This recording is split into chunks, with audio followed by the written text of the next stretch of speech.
Everyone, সবাই কেমন আছেন? সকাল সকাল ঘুম থেকে উঠে আমরা কোথায় যাচ্ছি এবং কি খাচ্ছি, আজকের ভিডিওটা কি উদ্দেশ্য হচ্ছে, সম্পূর্ণ ভিডিওটা আপনারা দেখলে পরে বুঝতে পারবেন।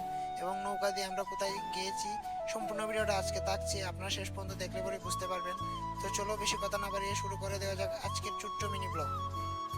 তো কি বলবো ভাই, আজকের সকালটা অন্য সকাল থেকে আলাদা। আজকের সকালটা খুবই স্পেশাল একটা সকাল।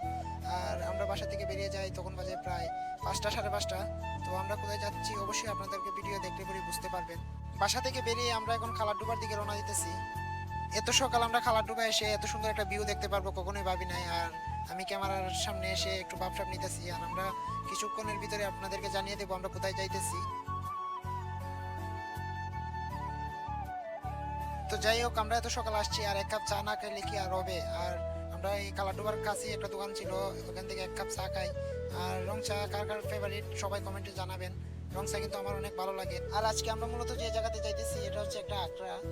আর সেই আকড়াটা হচ্ছে আপনার গানপুরের এই সাইডে পড়ছে আর কি। আর আপনারা যদি গাড়ি দিয়ে যান এটা হচ্ছে অন্য লাইনে আর কি, এটা সঠিক জানি না। আমরা মূলত নৌকা দিয়ে গিয়েছিলাম, আর আমরা যার উদ্যোগে গিয়েছি সেটা হচ্ছে আমাদের ইসকনের প্রভু তার আর কি, আমাদের হবিগঞ্জ ইসকনের। আমরা মূলত কিছুদিন আগে ভলেন্টিয়ার ছিলাম রথযাত্রার, সেই উদ্দেশ্যে একটা এই সুন্দর একটা আমাদেরকে পথযাত্রা দিল আর কি উপহার প্রভু তারা। আর দেখতে দেখতে আমরা সবাই চলে এসেছে প্রভু তারা। আমরা এখন কিছুক্ষণের ভিতরে আমরা রওনা দিয়ে দিব আমাদের গন্তব্যস্থানে।